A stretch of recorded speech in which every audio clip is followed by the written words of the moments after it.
ታሪክ ተሰሪሑም ሎሚ እቲ ንነዊሕ ኪሎሜትራት ዝሸፈነ ጅሮዲ ኢጣልያ ብዘደንቕ ቮላታ ሕንጻጽ ምርጋጹ ንዓለም ከገርም ኣብ ርእሲ ምቕናዩ ሎሚውን እንሆ ብዘገርም ብቕዓት ንመድረኽ 10 ተዓዋቱ ኮይኑ ቢንያም ግርማይ ብቕንያቱ ካብ መራኸቢ ብዙሓን ካብ ሙሉእ ዓለም ከይተረፈ ታሪክ ከም ዝሰርሕ ዜማቲ እዩ ነይሩ እቲ ጸሊም ዕንቂ ሓበን ኣፍሪቃ ሓበን ጸለምቲ ብዓብዩ ድማ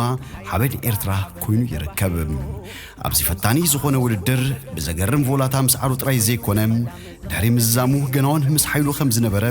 ካብቲ ቃለ ምሕተቱ ይርዳኣካ ቢንያም ግርማይ እቲ ንኡስ ግን ከዓ እቲ ተፈራሒ ቮላቲስታ ኮይኑ ይርከብ ቢንያም ግርማይ ንሕልሚ ኤርትራዊ ንሕልሚ ኣፍሪቃ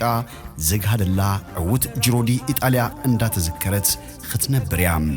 ነቶም ስሙያት ተወዳደርቲ ረጥሪጥዎም ዓወት ዝተሓንገጠ በኹሪ ስራሕ ታሪክ ቢንያም ግርማይ ኣብ ታሪክ ዓለም ቢኒቅያ ኣጽሒፉን ዘይጽንቀቕ ዘይጽዓትን ዘይሕለልን ምዃኑ ዘርአየላ መድረኽ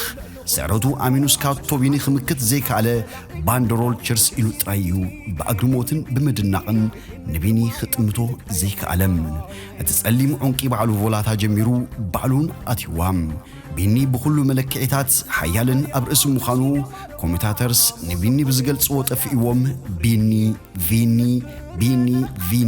أتي عنكي أتزاقر من أوز كامبال مجلس يارخبولن بزي أقاطامي بين تيفي نملا أزب إيرتران نملا أفريقان أفكرتي بشكلتان يوهانا تبل